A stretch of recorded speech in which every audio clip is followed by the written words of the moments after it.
बात नहीं। तो हम इलेक्ट्रोकेमिस्ट्री स्टार्ट करने जा रहे हैं। इलेक्ट्रोकेमिस्ट्री के बारे में पहले आपने कुछ पढ़ा है इसके पहले? लाइक कभी क्या क्या पढ़ा है आपने इलेक्ट्रोकेमिस्ट्री के बारे में? कुछ ओवरऑल आइडिया दो। क्या पढ़ते हैं हम इसमें, क्यों पढ़ते हैं इसको, इलेक्ट्रोकेमिस्ट्री को?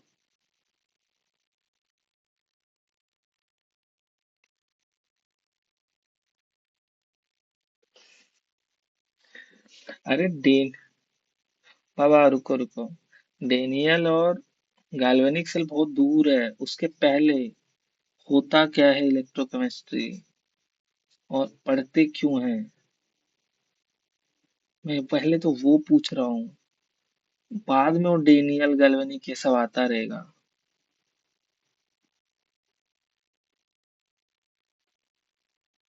ओके। सो इसमें हम कुछ केमिकल रिएक्शन करा के, सो केमिकल एनर्जी को केमिकल रिएक्शन के थ्रू हम इलेक्ट्रिकल एनर्जी में कन्वर्ट कर रहे होंगे।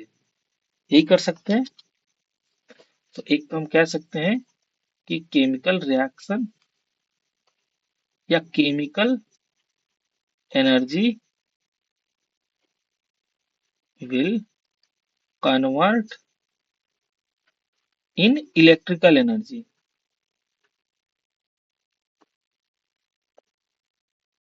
एनर्जी वाया केमिकल रिएक्शन, ऐसा ही होगा ना?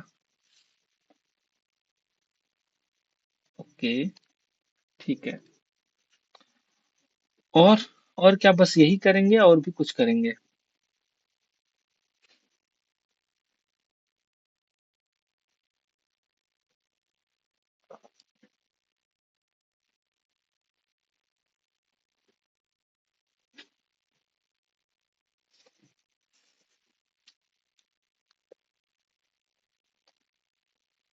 ऐसा भी तो हो सकता है ना कि हम इलेक्ट्रिकल एनर्जी को कन्वर्ट कर दें केमिकल एनर्जी में, फिर से केमिकल रिएक्शन करा के।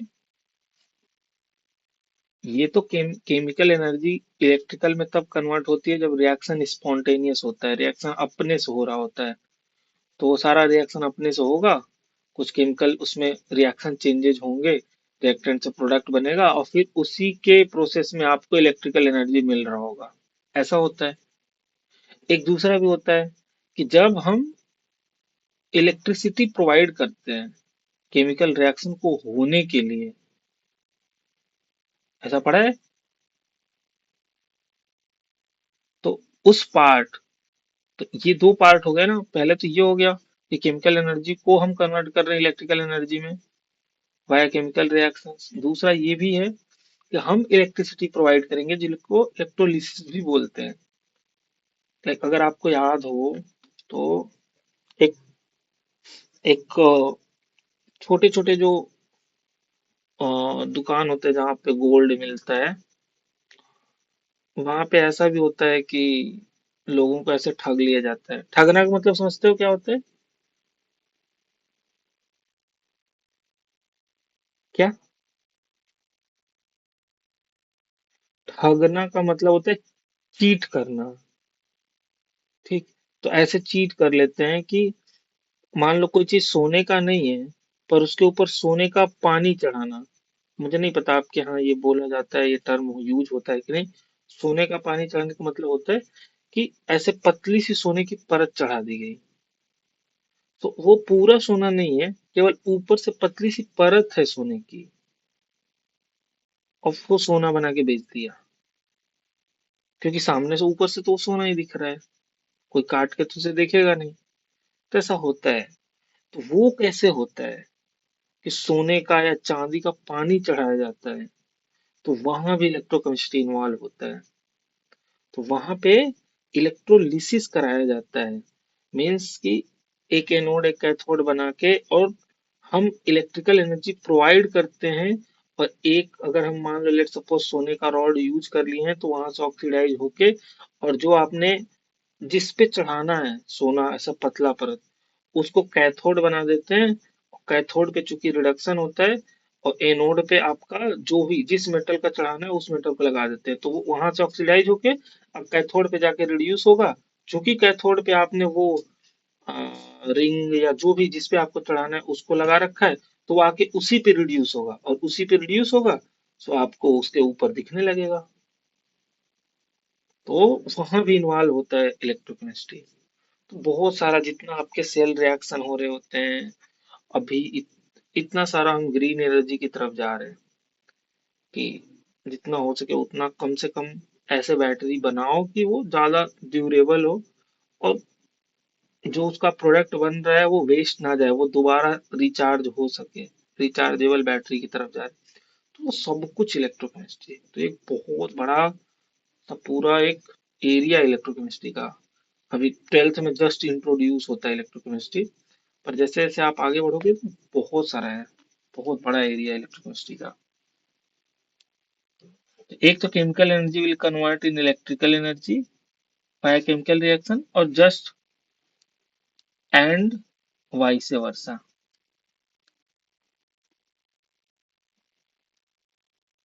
तो ऐसा भी होगा कि जस्ट इसका हम उल्टा करा रहे होंगे, तब हम उसे इलेक्ट्रोलिसिस बोलेंगे। फिर से केमिकल रिएक्शन के थ्रू ही होगा। तो पहले हम पढ़ेंगे आपका सिंपल कंडक्टर, बहुत बेसिक बेसिक से शुरू करेंगे। तो आपको क्या ये पता है कि मेटेलिक कंडक्टर और इलेक्ट्रोलिटिक कंडक्टर या कंडक्शन में क्या डिफरेंस होता है? मैंने क्या पूछा है? Metallic conductor and electrolytic conduction. Electrolyte का मतलब समझते हो? क्या होता है इलेक्ट्रोलाइट?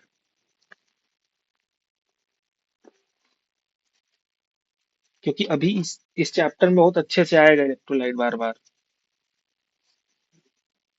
तो इलेक्ट्रोलाइट क्या होते, क्या है इलेक्ट्रोलाइट?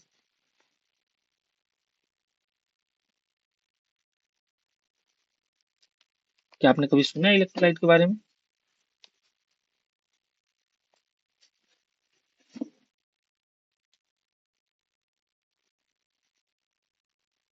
हम्म, ठीक है।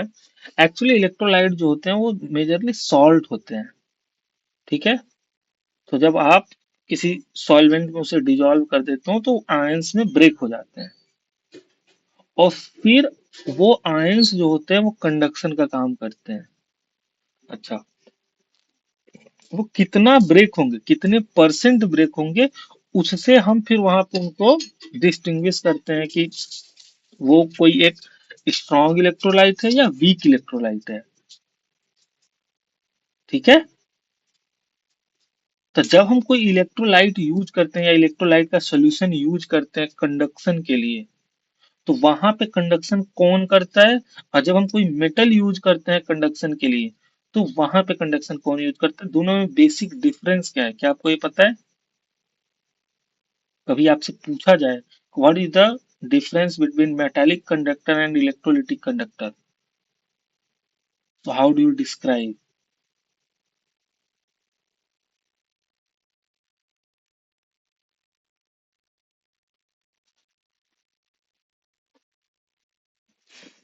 मेटालिक कंडक्टर मेटल के होंगे, ये आपको नहीं लग रहा बच्चों वाला जवाब है?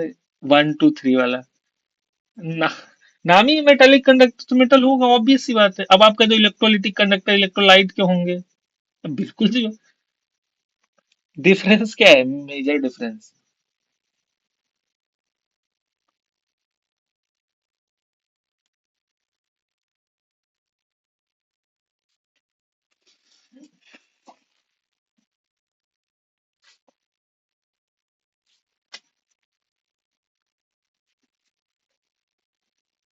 मैं डिफरेंस पूछा हूँ, मैं ये नहीं पूछा हूँ कौन अच्छा है कौन बुरा है। मैं जस्ट पूछा हूँ कि बेसिक डिफरेंस क्या है। जब मैं मेटेलिक कंडक्टर की बात कर रहा हूँ तो आपके दिमाग में क्या आ रहा है, जब मैं इलेक्ट्रोलिटिक कंडक्टर की बात कर रहा हूँ तो आपके दिमाग में क्या आ रहा?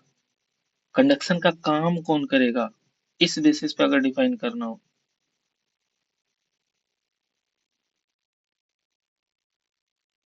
छोड़ो, मैं बताता हूँ। जो मेटेलिक कंडक्टर होते हैं उसमें फ्री इलेक्ट्रॉन होते हैं जिनका मूवमेंट के कारण इलेक्ट्रिसिटी पास होती है, कंडक्शन होता है। जो इलेक्ट्रोलिटिक कंडक्टर होते हैं उसमें फ्री आयंस होते हैं, फ्री इलेक्ट्रॉन नहीं होता। ये दोनों में बेसिक डिफरेंस है।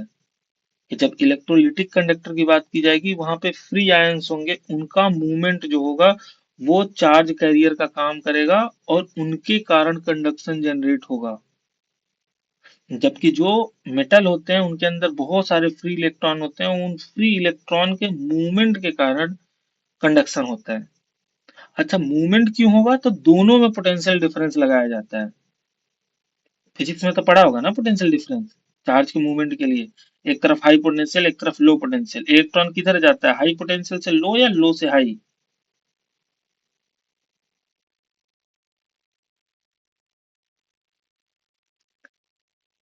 इलेक्ट्रॉन हाई से लो जाता है।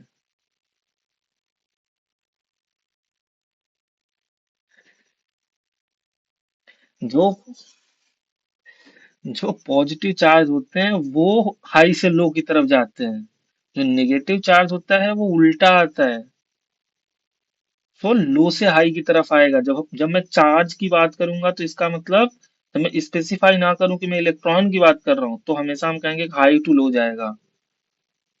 ठीक है। बट जब मैं स्पेसिफाई कर दूं कि मैं तो इलेक्ट्रॉन की बात कर रहा, तब तो आपको बताना पड़ेगा कि लो से हाई की तरफ जाएगा, उल्टा होता है। अच्छा, तो दोनों के लिए, इलेक्ट्रॉन हो या आयन हो, जो प्रो, जो पॉजिटिव चार्ज होता है वो कटायन की तरीके से बिहेव करता है, जो निगेटिव चार्ज होता है लाइक इलेक्ट्रॉन, तो जो आयंस होंगे, इलेक्ट्रोलाइट, जो जैसे मैंने आपको बताया कि इलेक्ट्रोलाइट क्या होगा, एक सॉल्ट होगा। और सॉल्ट को जब आप घोलोगे पानी में तो वहां एक कटायन जनरेट होगा, एक एनायन जनरेट होगा। अब वहां पे जब आप दो ऐसे पोटेंशियल लगाया आपने, एक पे पॉजिटिव चार्ज, एक पे निगेटिव चार्ज, और ये कैसे लगाओगे, बैटरी से जोड़ोगे, एक का पॉजिटिव वाले से, एक का निगेटिव वाले से। अब आपने जोड़ दिया, और यहाँ पॉजिटिव यहाँ निगेटिव है, बीच में सॉल्वेंट भरा पड़ा हुआ है जिसमें कि इलेक्ट्रोलाइट घोला गया है, और उसमें लाइक NaCl मान लो है, तो Na प्लस भी है, Cl माइनस भी है।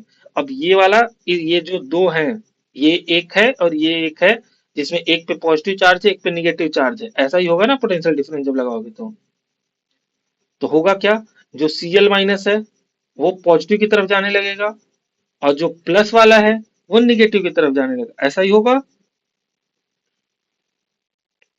अपोजिट चार्जेस की तरफ जाने लगते हैं। तो ये जब आप पोटेंशियल डिफरेंस लगाते हो, तो ये जो चार्ज थे ये मूव करना शुरू करते हैं एक डायरेक्शन में। अच्छा, क्या पोटेंशियल डिफरेंस लगाने से पहले उनका मूवमेंट जीरो था?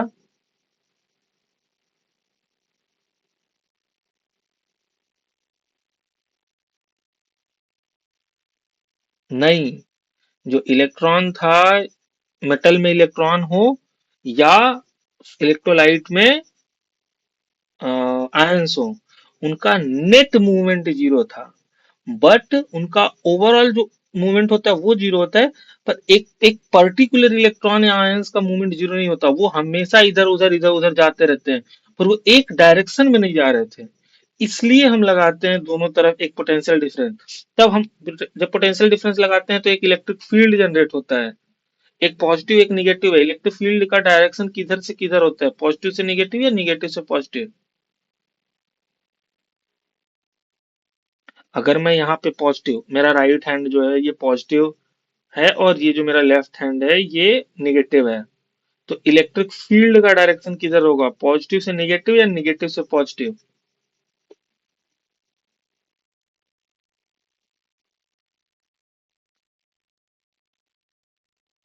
हाँ, तो इलेक्ट्रिक फील्ड का जो डायरेक्शन होता है वो पॉजिटिव से निगेटिव की तरफ होता है। ठीक है। अब ये जो इलेक्ट्रिक फील्ड लगता है, फिर आपको फिजिक्स में पढ़ाया जाता है कि किसी चार्ज, कोई चार्ज अगर इलेक्ट्रिक फील्ड ई में रखा है तो उस पर एक फोर्स लगता है F is equal to Q ई,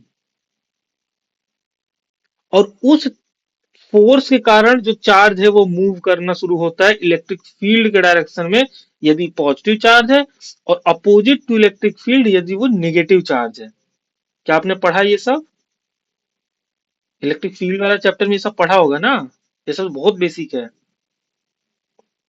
तो सेम होता है इलेक्ट्रॉन के साथ। जब ये अगर मेटल होगा तो उस पे भी वैसे ही आपने जैसे पोटेंशियल डिफरेंस लगाया, उस पे फोर्स लगना शुरू होगा, F is equal to Q E. E capital E है। क्योंकि इलेक्ट्रिक फील्ड जनरेट होगा जब आपने पोटेंशियल डिफरेंस लगाया है जितने भी वोल्ट का। सेम होता है जब आप बैटरी की बात करते हो और बैटरी में आपने एक पॉजिटिव एक निगेटिव लगाया है और पोटेंशियल डिफरेंस बनाया है, तो फिर वहां पे आयंस मूव करना शुरू होंगे जो कंडक्शन का काम करेंगे। उसको बोलते हैं इलेक्ट्रोलिटिक कंडक्शन। क्या आपको ये समझ में आया?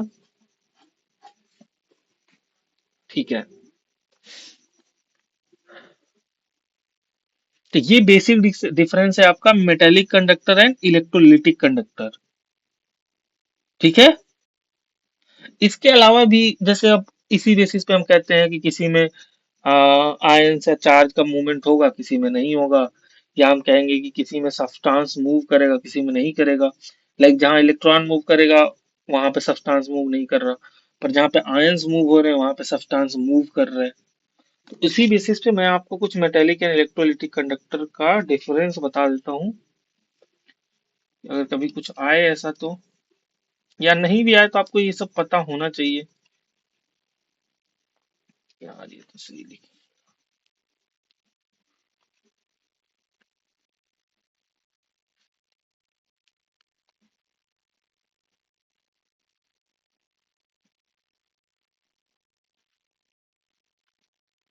Difference between metallic and electrolytic conductor या कंडक्शन लिख लो।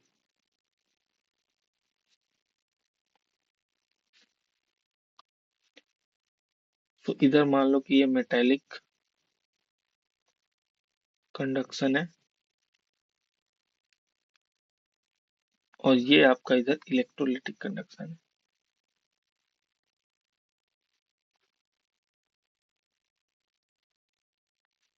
Electrolytic conduction.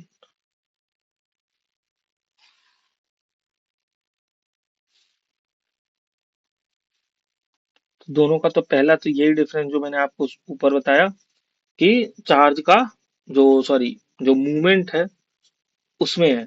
एक में इलेक्ट्रॉन मूव करेगा, दूसरे में आयंस मूव करेंगे। So it is carried by movement of electron,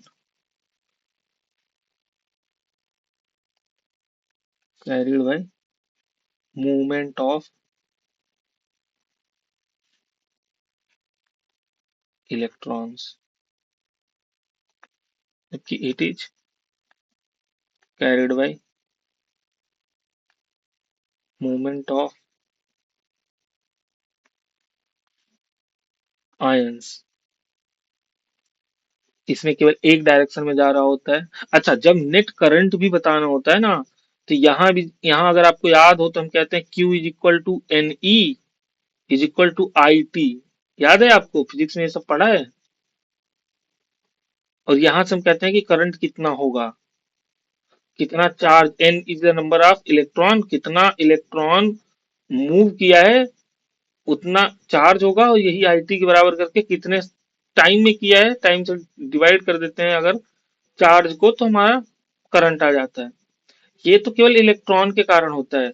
but electrolytic conduction जब होता है तो आपका जितने आयंस हैं सभी आयंस के कारण भी होता है, यानी पॉजिटिव के कारण भी और निगेटिव के कारण भी, और दोनों को ऐड करते हैं। तो यहाँ जब हम नेट करंट लिखते हैं तो यहाँ हम लिखते हैं current due to cation plus current due to anion. ठीक। अब यहाँ पे जब कटायन के कारण कितना करंट आ रहा है, ये कैसे डिफाइन होगा? तो ये डिफाइन होगा अगर करंट पहले कटायन पे कितना चार्ज है, लाइक Na प्लस अगर एक जगह से दूसरी जगह मूव करेगा तो एक पॉजिटिव मूव करा रहा, पर यदि यही कैल्शियम 2 प्लस करेगा तो दो पॉजिटिव को मूव करा रहा। तो ये दोनों अलग अलग बिहेव करेंगे। ठीक। तो एक तो आप ऐसे कह सकते हो कि मान लो अगर जेड उस पे पॉजिटिव चार्ज या निगेटिव चार्ज, कटायन पे पॉजिटिव चार्ज है और एन नंबर ऑफ कटायन है, और फिर सेम एक पॉजिटिव चार्ज पे एक प्रोटॉन के बराबर चार्ज होता है तो नहीं। और सेम यहाँ पे एनायन आपका जेड, ये जेड प्लस में मान लो बोल दे रहा हूँ और ये जेड माइनस बोल दे रहा हूँ, एन ई। एन आपका अगेन यहाँ पे ई जो है इलेक्ट्रो पॉजिटिव चार्ज प्रोटॉन का है, यहाँ इलेक्ट्रॉन का होगा। चूंकि दोनों का चार्ज सेम ही है तो ई ई ही कर लिए हैं। जितने नंबर ऑफ कटायन होंगे उतने ही एनायन होंगे, क्योंकि वो सेम इलेक्ट्रोलाइट एक मोल टूटेगा तो उतना ही कटायन और उतना ही एनायन जनरेट करेगा। ऐसा ही होता है ना? या ज्यादा कम भी कर सकता है? ज्यादा या कम भी कर सकता है, लाइक आप कैल्शियम हाइड्रोक्साइड को वो करो, या कैल्शियम क्लोराइड को करो, तो CaCl2, तो ये कैल्शियम 2+1 कटायन को करेगा पर Cl-2 एनायन को करेगा। तो हो सकता है कि ये N1 और N2 नंबर ऑफ इलेक्ट्रॉन ये अलग अलग हो जाएं, पर ऐसा भी तो है ना कि एक कैल्शियम मूव करेगा तो दो क्लोरीन उधर से मूव कर रहे हैं। तो ओवरऑल जब चार्ज देखोगे कि जितना cation left to right move करेगा उतना ही anion right to left move करेगा। क्या आपके ये समझ में आ रहा? तो ओवरऑल जब चार्ज देखोगे कितना चार्ज हुआ, तो आप कटायन के कारण भी ऐड करोगे और एनायन के कारण भी ऐड करोगे, तब जाके आपको ओवरऑल करंट मिलेगा। जबकि यहाँ पे केवल इलेक्ट्रॉन के कारण होता है। ठीक।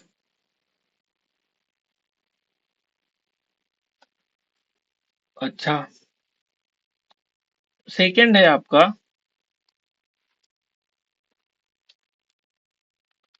No change, no change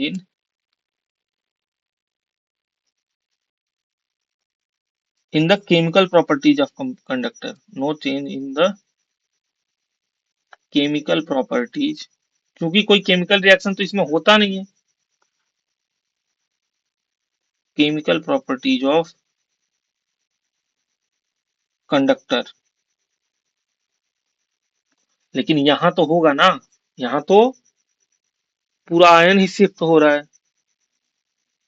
So here it involves the decomposition. It involves it involves the decomposition. Electrolyte टूट के कटायन और एनायन देता है ना, उसी को लिख रहे हैं कि डीकम्पोजिशन होता है। So decomposition of electrolyte, electrolytes as a result of chemical reaction, as a result of chemical reaction।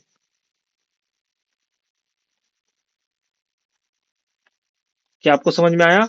यहाँ पे केमिकल रिएक्शन, अगर अगर आपने लेट सपोज आयरन का एक रॉड लिया है, एक एक तरफ से आपने कटायन का कोई सिंपल तार जोड़ दिया, वायर लगा दिया, तो उसमें कोई केमिकल रिएक्शन नहीं हो जाएगा वायर, जो आपने रॉड जोड़ा है।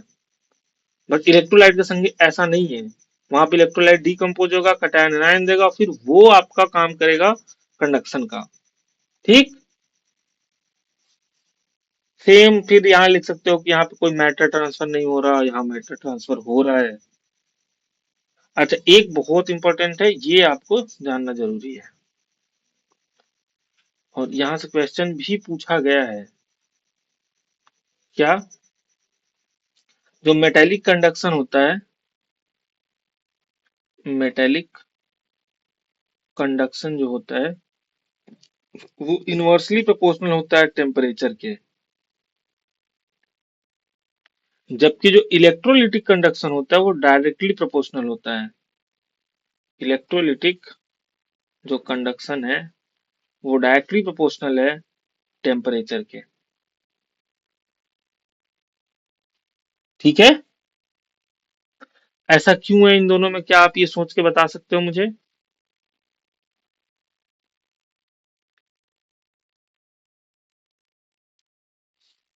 कि मेटेलिक कंडक्टर जो है वो, या कंडक्शन जो है वो टेम्परेचर की इनवर्सली प्रोपोर्शनल है, मीन्स अगर टेम्परेचर बढ़ाओगे तो जो कंडक्शन है वो घट जाएगा। जबकि इलेक्ट्रोलिटिक कंडक्शन जो है वो टेम्परेचर के डायरेक्टली प्रोपोर्शनल है, जितना ज्यादा टेम्परेचर इलेक्ट्रोलिटिक कंडक्शन उतना ज्यादा होगा। ठीक है? तो बताओ इसके पीछे का रीजन क्या हो सकता है, ऐसा क्यों हो रहा है?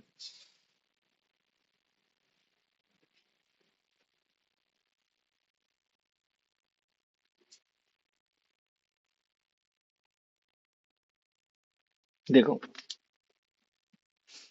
जो मेटेलिक कंडक्टर होता है इसमें मेटल सेंटर होता है ना, मेटल सेंटर में ही तो फ्री इलेक्ट्रॉन ऐसा मूव कर रहे होंगे ना। तो जो मेटेलिक कंडक्टर होता है उसमें मेटल सेंटर होता है, तो जब आप हीट करते हो तो जो मेटल सेंटर होता है वो वाइब्रेट करता है। और जब वो वाइब्रेट करता है तो वो जो इलेक्ट्रॉन का कंडक्शन होता है उसके पाथ में आने लगता है, जिससे इलेक्ट्रॉन का कंडक्शन डिस्टर्ब होता है, इसलिए कंडक्शन घटने लगता है। इसलिए मेटेलिक जो कंडक्टर है वो टेम्परेचर के इनवर्सली प्रोपोर्शनल है। पर जो इलेक्ट्रोलाइटिक कंडक्शन है ये तो आयन से होने वाला है, तो जितना ज्यादा टेम्परेचर करोगे उतना जल्दी आयन्स बनेंगे, या कोई इलेक्ट्रोलाइट टूटेगा। आपको पता है ना कि अगर कोई स्लाइटली डिजॉल्व है या बढ़िया से जो सॉल्वेंट है उसमें सॉल्युबल नहीं हो रहा है, तो हम हीट करते हैं उसे, याद है? अरे इससे पहले से पहले वाले लेक्चर में शायद मैंने आपको बताया था ना, वो लैटिस एनर्जी वाला और हाइड्रोजन एनर्जी वाला कॉन्सेप्ट, कि जब हाइड्रोजन एनर्जी और लैटिस एनर्जी में लैटिस एनर्जी ज्यादा होगा, हाइड्रोजन एनर्जी कम होगा, तो कभी भी वो हाइड्रेटेड नहीं होगा। हाइड्रोजन एनर्जी वो होता है कि जब पानी में डालोगे और वो H2O के साथ इंटरेक्ट करके जो एनर्जी लूज करेगा, अगर वो एनर्जी बराबर हुआ लैटिस का तब तो लैटिस टूटेगा और वो डिजॉल्व होगा, और अगर कम हुआ तब तो लैटिस एनर्जी के बराबर नहीं हुआ तो लैटिस टूटेगा ही नहीं। तो इसलिए हम हीट करते हैं। हाइड्रोजन एनर्जी अगर कम पड़ रहा है तो हम थोड़ा हीट कर देते हैं, तो वो बराबर कर लेता है और तब जाके वो सॉल्युबल होता है। तो इसी से इलेक्ट्रोलाइटिक कंडक्शन जो होता है वो टेम्परेचर के डायरेक्टली प्रोपोर्शनल है, क्योंकि जो इलेक्ट्रोलाइट होगा वो ब्रेक जल्दी होगा, आयंस देगा, और वो आयंस के मूवमेंट से इलेक्ट्रोलाइटिक कंडक्शन होगा।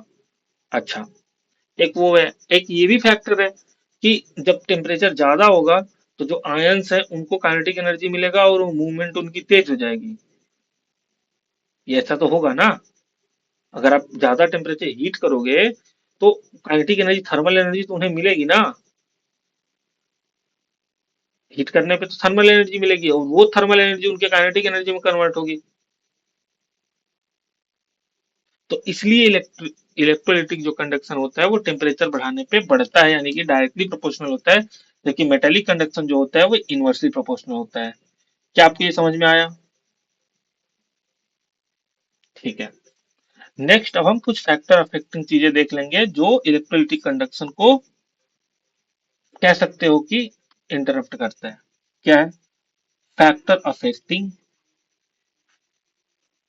Factor affecting electrolytic conduction, electrolytic conduction. क्या क्या ऐसे फैक्टर्स हैं जो इलेक्ट्रोलाइटिक कंडक्शन को अफेक्ट करते हैं? तो पहला है नेचर ऑफ इलेक्ट्रोलाइट। क्या होगा? Nature of electrolyte. अगर इलेक्ट्रोलाइट वीक है तो बहुत कम कैटायन और एनायन प्रोड्यूस होंगे, तो वो कंडक्शन भी कम करेंगे। क्या समझ में आया? अगर इलेक्ट्रोलाइट वीक हुआ, इलेक्ट्रोलाइट वीक होने का मतलब है कि पानी में डिजोल्व करने पर वो पूरी अच्छे तरीके से सॉल्युबल ही नहीं होगा। लाइक मैं एजीसीएल ले लूं, एजीसीएल प्रेसिपिटेट बना के बैठ जाता है। तो नेचर ऑफ एजीसीएल का एनएसीएल से कंपैरिजन करना हो, एनएसीएल जाते ही पानी में Na प्लस सीएल माइनस में टूट गया, एजीसीएल जाते ही ये सब पड़ा हुआ है, बहुत थोड़ा सा टूटा, तो कंडक्शन तो एनएसीएल वाला ज्यादा करेगा ना, क्योंकि उसके पास आयंस ज्यादा है। तो वही है नेचर ऑफ इलेक्ट्रोलाइट। तो कंडक्टिविटी जो होता है, कंडक्टिविटी आगे मिलेगा डायरेक्टली प्रोपोर्शनल होता है आयनाइजेशन के।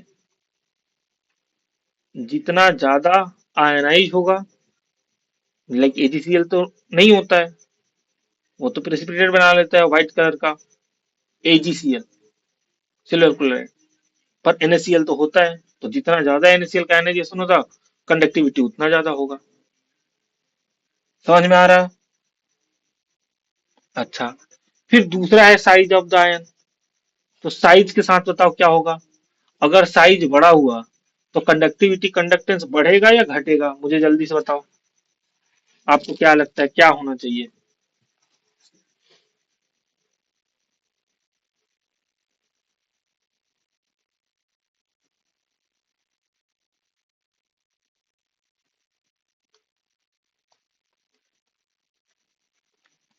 क्यों?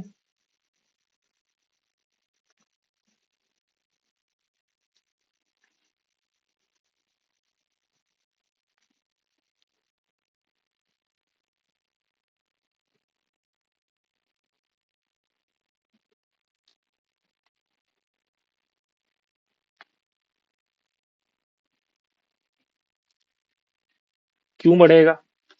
अभी तो घट रहा था, अभी बढ़ने लगा। ऐसा क्यों हो रहा है भाई?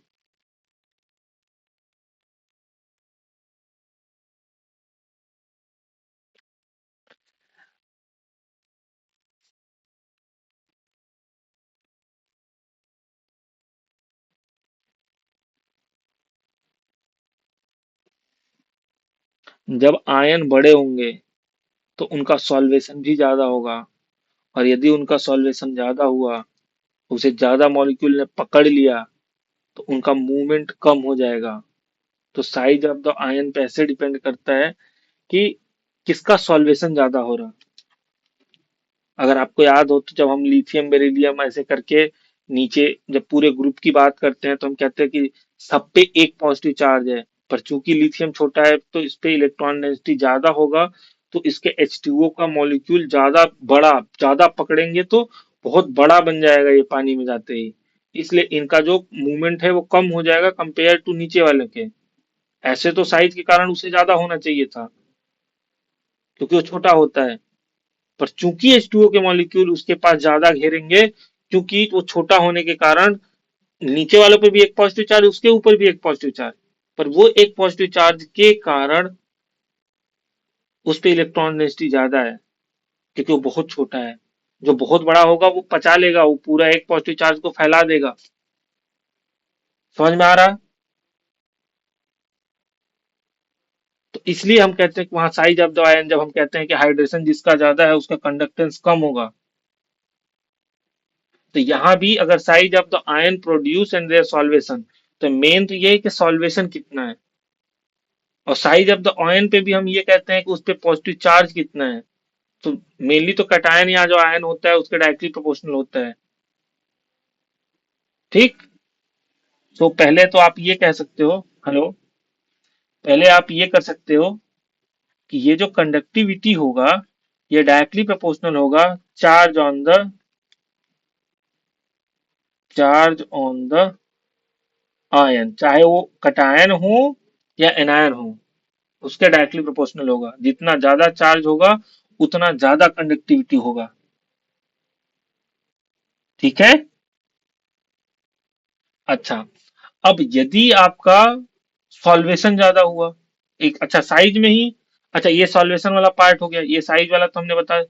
साइज के लिए आप कह सकते हो, if if charge is same, अगर चार्ज सेम हो, देन आपका जो कंडक्टिविटी होगा, ये हम इलेक्ट्रोलिटिक की बात कर रहे हैं, देन आपका जो कंडक्टिविटी होगा वो साइज के इनवर्सली प्रोपोर्शनल होगा। जितना बड़ा साइज होगा कंडक्टिविटी उतनी कम होगी। क्या ये मैं सही बोल रहा हूं कि जितना बड़ा साइज होगा कंडक्टिविटी उतनी कम होगी? जब अगर हम बात करते हैं lithium plus, beryllium plus, boron plus,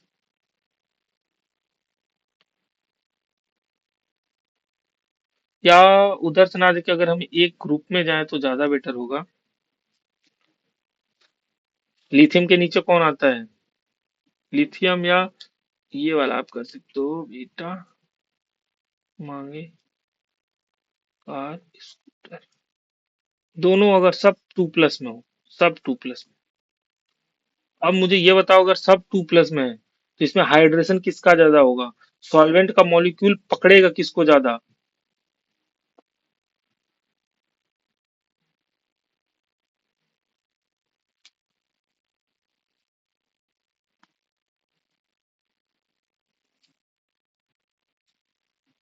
नहीं, मुझे पहले ये बताओ कि सॉल्वेशन किसका ज्यादा होगा। किसको भूल जाओ। चार्ज डेंसिटी किस पे ज्यादा होगा?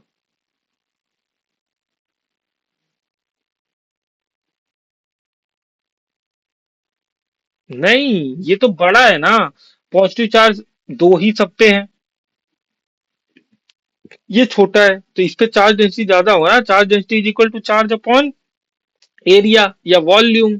चार्ज पर यूनिट एरिया निकाल रहे हो तो area, charge per unit volume निकाल रहे हो तो वॉल्यूम।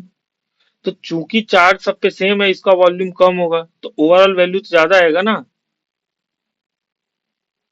और इधर अगर इस पे चार्ज डेंसिटी ज्यादा है तो H2O का मॉलिक्यूल भी इससे इंटरेक्ट करने ज्यादा नंबर में आएंगे। और वो अगर वो ज्यादा नंबर में आए तो इसका फिर मूवमेंट घट जाएगा, क्योंकि इसका साइज बढ़ जाएगा ना, ज्यादा H2O के मॉलिक्यूल से इंटरेक्ट कर लेगा तो। और यदि इसका साइज बढ़ गया, देन ये कंडक्टेंस का काम नहीं कर पाएगा। तो जो छोटा होगा उसका हाइड्रेशन के कारण साइज बढ़ेगा, और हाइड्रेशन के कारण साइज बढ़ने के कारण उनका कंडक्टेंस घट जाएगा। तो इसलिए हम कहेंगे कि जो बड़ा होगा उसका सॉल्वेशन कम होगा, और सॉल्वेशन कम होगा तो वो आसानी से मूव कर सकता है। तो इसलिए ये साइज के डायरेक्टली प्रोपोर्शनल होना चाहिए। क्या आपको ये समझ में आया कि हम ऐसा क्यों कर रहे हैं?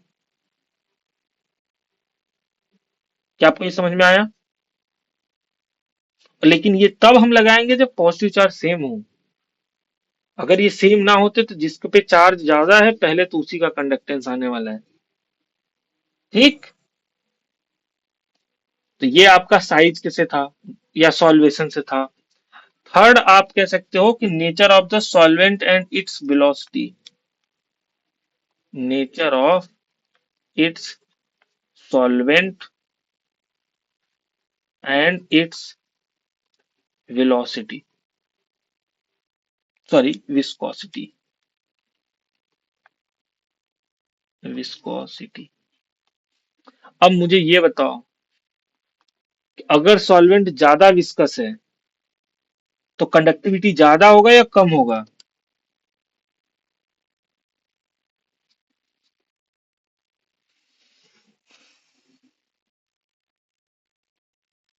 हम्म।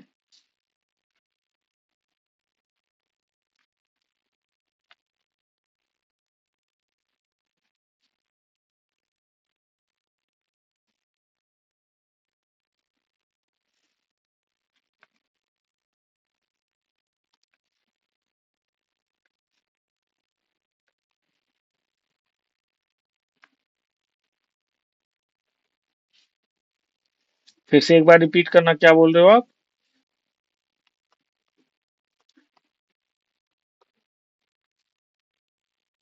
क्यों?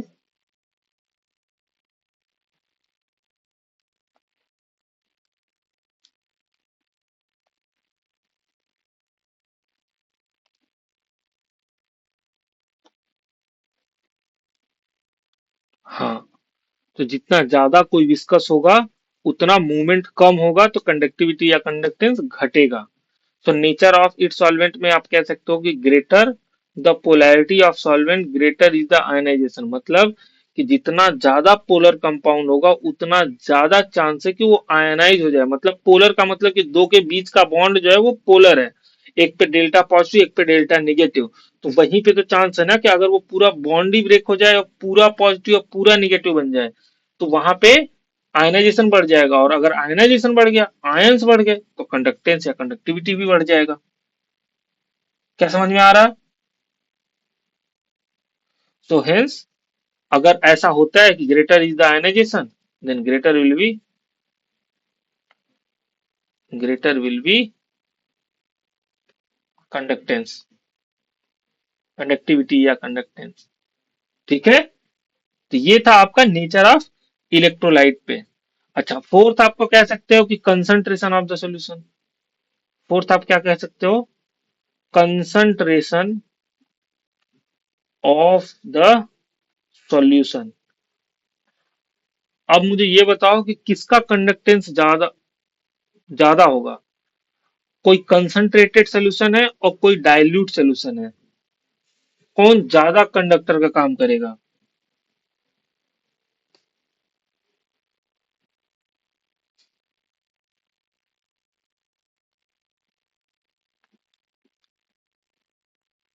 क्यों?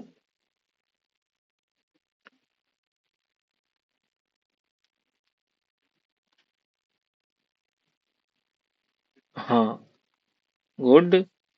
तो जो कंडक्टेंस होता है वो डाइल्यूशन के डायरेक्टली प्रोपोर्शनल होता है। जितना ज्यादा डाइल्यूट करोगे उतना ज्यादा कंडक्टेंस होगा। या यही कह सकते हो कि इनवर्सली प्रोपोर्शनल होता है कंसंट्रेशन के। कंसंट्रेशन मतलब जितना ज्यादा कंसंट्रेटेड होगा, एक आयन के बगल में दूसरा आयन खड़ा है, उसको मूव करने जाने का जगह ही नहीं है, इतना ज्यादा कंसंट्रेटेड है, तो कंडक्टेंस कुछ आएगा ही नहीं। कोई कंडक्टेंस तो तब आएगा ना, कोई कटायन से आगे एनायन तक पहुंच तो पाए। पता चला बीच में ही फंसा हुआ है, इधर भी कटायन इधर भी कटायन, बीच से कहीं जा ही नहीं पा रहा। क्या आपको समझ में आ रहा है? तो ये भी आपका जो कंडक्टेंस होता है वो डाइल्यूशन पे डिपेंड करता है। अच्छा, फिफ्थ फिर से वही टेम्परेचर।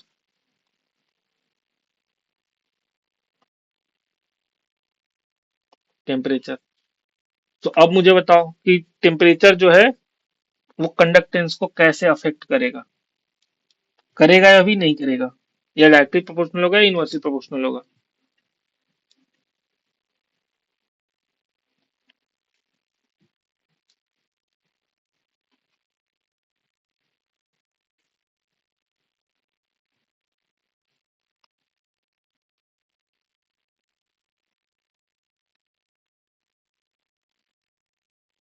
अरे जब टेम्परेचर आप बढ़ाओगे तो कंडक्टेंस हमेशा बढ़ेगा।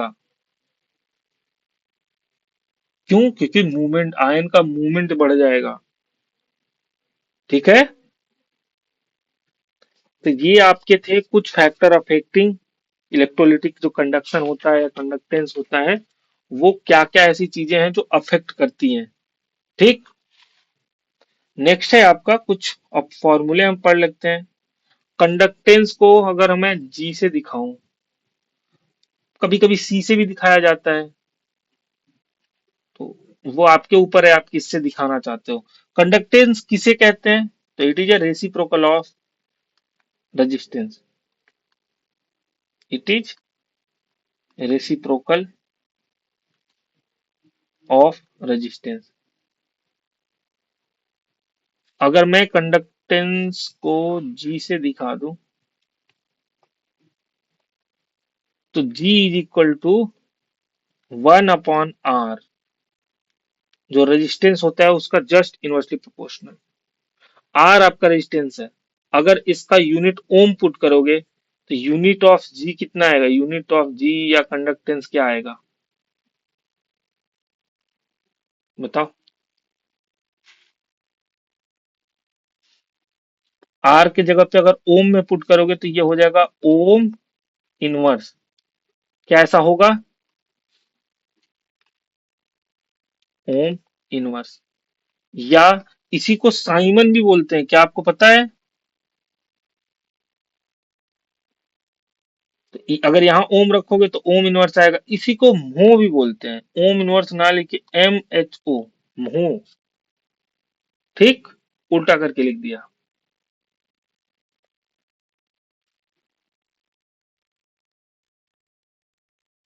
तो अगर चाहो तो आप लिख सकते हो। अच्छा, इसको साइमन भी बोलते हैं, या साइमन, ऐसे से दिखाते हैं उसको। तो एक साइमन जो होता है एक ओम इनवर्स के बराबर होता है। क्या ये समझ में आया? ये सब तो बहुत सारी चीजें आपने पढ़ा ही होगा। फिर हम कहते हैं कंडक्टेंस के बाद स्पेसिफिक कंडक्टेंस। स्पेसिफिक कंडक्टेंस, या इसी को कंडक्टिविटी भी बोलते हैं। कंडक्टिविटी।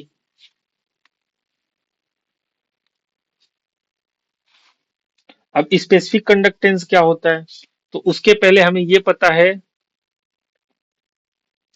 कि जो रेजिस्टेंस होता है आर, वो डायरेक्टली प्रोपोर्शनल होता है लेंथ के, और डायरेक्टली प्रोपोर्शनल होता है क्रॉस सेक्शन एरिया के। So resistance is directly proportional to length of the wire,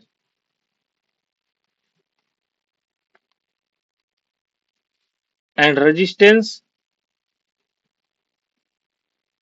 is inversely proportional to cross section area. मतलब जितना ज्यादा क्रॉस सेक्शन एरिया होगा, रेजिस्टेंस उतना कम होगा। ऐसा ही होगा ना? तो लेंथ को अगर एल मान लिया, क्रॉस सेक्शन एरिया को ए मान लिया और इसे एक और इसे दो दे दूं, तो फ्रॉम वन एंड टू क्या आ जाएगा वो देख लो। From one and two, resistance को आर मानना, आर इज इक्वल टू, या प्रोपोर्शनल है प्रोपोर्शनल ही रहने दो, लेंथ के डायरेक्टली प्रोपोर्शनल और एरिया ऑफ क्रॉस सेक्शन के इनवर्सली प्रोपोर्शनल, ऐसा ही होगा ना। अब यहीं से हम इसको ये लिख सकते हैं, R is equal to proportionality constant kappa लिख लिया, एल अपॉन ए। क्या सही है? कप्पा, कप्पा कंडक्टिविटी में चले जाओगे, पहले तो रेजिस्टिविटी ही डिफाइन कर देते हैं। ठीक,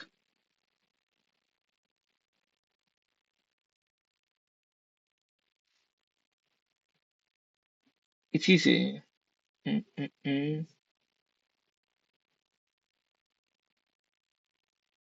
वन अपॉन करके हम कर लेंगे इसे, स्पेसिफिक कंडक्टेंस की जगह पे स्पेसिफिक रेजिस्टेंस बोल देंगे तो ज्यादा बेटर होगा, क्योंकि उसे फिर हम वन अपॉन करके specific resistance, R E S I S, resistance या रजिस्टिविटी, टीवीटी, फिर जो आपका रेजिस्टेंस आएगा उसी का वन अपॉन करके हम स्पेसिफिक कंडक्टेंस पे चले जाएंगे। तो आर इक्वल टू आया, ये प्रोपोर्शनैलिटी कांस्टेंट हटा के, और ये जो रेजिस्टेंस था यहीं से हम कहेंगे कि जो रो है वो स्पेसिफिक रेजिस्टेंस है या प्रोपोर्शनैलिटी, पहले तो यही कहेंगे कि रो जो है वो, आर आपका है रेजिस्टेंस, रो जो है वो स्पेसिफिक रेजिस्टेंस,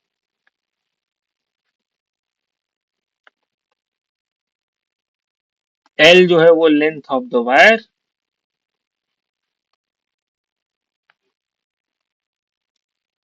एंड ए आपका cross section area of the wire, cross section area of the wire. ठीक है, तो यहां से आ गया R is equal to rho L upon A. ठीक, अच्छा, एल अपॉन ए को हम जब हम सेल के लिए बात करते हैं तो सेल कांस्टेंट भी बोलते हैं, तो उसके लिए हम आगे लिखेंगे वन, अब आर जो रेजिस्टेंस है इसी को वन बाई आर को कंडक्टेंस बोलते हैं, ऑलरेडी यहां डिफाइन कर चुके हैं, वन बाई रो को कंडक्टिविटी बोलते हैं।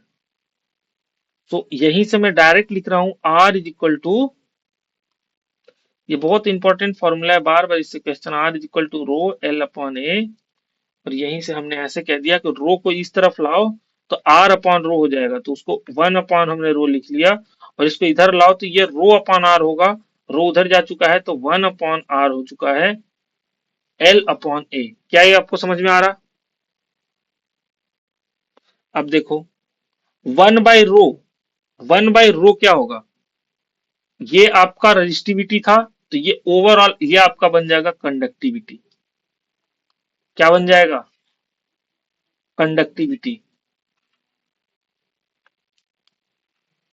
कंडक्टिविटी,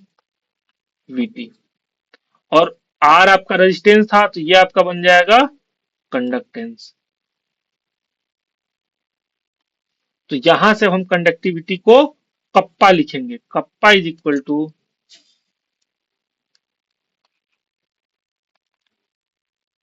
इसको हमने जी लिख लिया, कंडक्टेंस को ऊपर हमने जी से दिखाया था ना,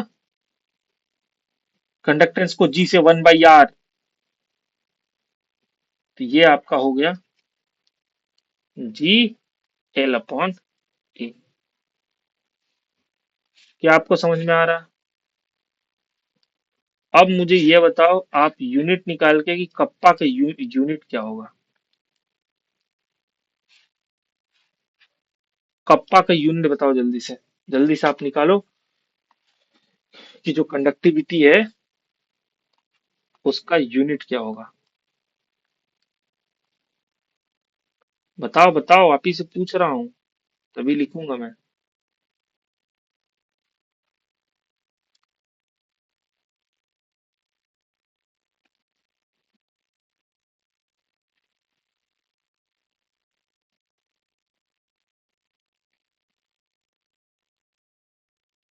फास्ट।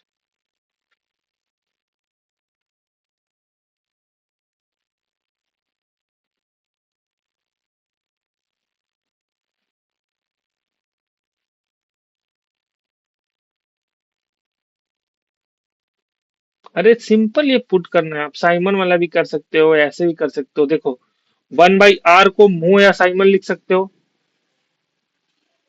1/r को क्या लिख सकते हो, ओम इनवर्स या मो या साइमन।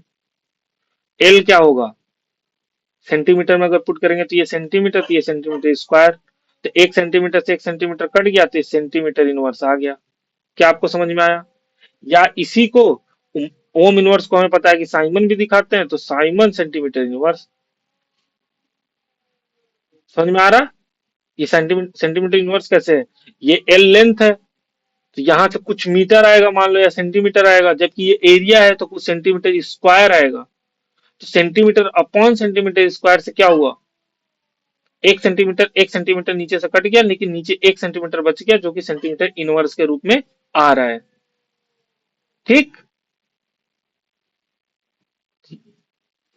तो ये आपका हो गया, जो कप्पा आएगा उसका यूनिट। सेम इसका यूनिट आप ऐसे यहां पे लिख सकते हो कि ओम इनवर्स या साइमन सेंटीमीटर इनवर्स। सही है। अच्छा, अब यहीं पे अगर आप एल और ए को 1 रख लो, मैं यहीं पे ये कह दूं, if G L is equal to 1 and जो ये क्रॉस सेक्शन एरिया है इसको भी 1 कर दूं, 1 सेंटीमीटर स्क्वायर, देन जो कप्पा है वो जी के बराबर हो जाएगा।